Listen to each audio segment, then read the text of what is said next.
Hello. അപ്പോൾ കഴിഞ്ഞ Friday ഞാൻ എടുത്തിട്ടുള്ളൊരു ഷോർട്ട് വീഡിയോ കേട്ടോ ഇത്. അന്നാണ് ഞാനും സാത്തും തിരിച്ച് നാട്ടിൽ നിന്ന് ബാംഗ്ലൂരിലേക്ക് വന്നത്. അപ്പോൾ നമ്മുടെ വെക്കേഷനൊക്കെ കഴിഞ്ഞു ഗൈസ്.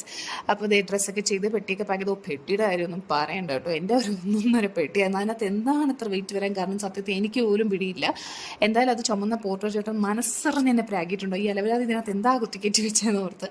അപ്പോൾ എൻ്റെ പെട്ടിയും കുട്ടിയുടെ യൂണിക്കോൺ പെട്ടിയും, yes my son is A fan of unicorn you know, അതൊക്കെ വാരിക്കെട്ടി നമ്മൾ കൊല്ലത്തിന് ബായ് ഒക്കെ പറഞ്ഞ് പിന്നെ വീട്ടുകാരോടൊക്കെ ബായ് പറഞ്ഞ് നമ്മൾ നേരെ റെയിൽവേ സ്റ്റേഷനിലെത്തി. ഇവിടുന്ന് ജനശതാബ്ദിക്ക് നമ്മൾ ട്രിവാൻഡ്രത്ത് പോയിട്ട് അവിടെ നിന്ന് കേട്ടോ പോകുന്നത്.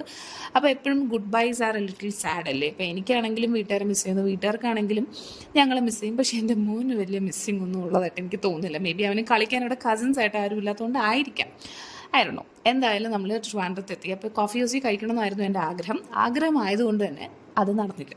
പിന്നെ ഡിമോറയിൽ കയറി നമ്മൾ ചെറുതായിട്ട് ഫുഡൊക്കെ കഴിച്ചു, സാൻഡ്വിച്ചും കോൾഡ് കോഫിയും ടോസ്റ്റും ഒക്കെ കഴിച്ചിട്ട് പിന്നെ നമ്മുടെ കോഫി ഹൗസിനെ നോക്കി ഞാനൊരു ദീർഘശ്വാസം വിട്ടിട്ട് ഞാൻ മനസ്സിലിങ്ങനെ പറയായിരുന്നു, അടുത്ത പ്രാവശ്യമായിട്ട് ഞാൻ ക്ഷീണം ഒന്ന് മാറ്റുന്നത്. കാരണം മുടിഞ്ഞ തിരക്കായിരുന്നു. അപ്പോൾ പിന്നെ നമുക്ക് പെട്ടിയും കുട്ടിയായിട്ടൊക്കെ പോകാൻ ഭയങ്കര പാടായിരിക്കും. അപ്പോൾ ഫുഡൊക്കെ കഴിച്ച് നമ്മൾ നേരെ എയർപോർട്ടിൽ പോയി ചെക്കിനൊക്കെ ചെയ്ത് ഫ്ലൈറ്റിലൊക്കെ കയറി. അപ്പോഴാണ് ഒരു സത്യം എനിക്ക് മനസ്സിലായത്, എൻ്റെ മേക്കപ്പൊക്കെ ദൈവം സഹായിച്ച് നന്നായിട്ട് ഒലിച്ചു പോയിട്ടുണ്ടായിരുന്നു. അമ്മാതിരി പൊരിഞ്ഞ വെയിലാണല്ലോ.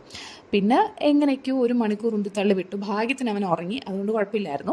അങ്ങനെ ഫൈനലി നമ്മൾ നമ്മുടെ ഹോം എത്തി. അപ്പോൾ ബാംഗ്ലൂർ എത്തി.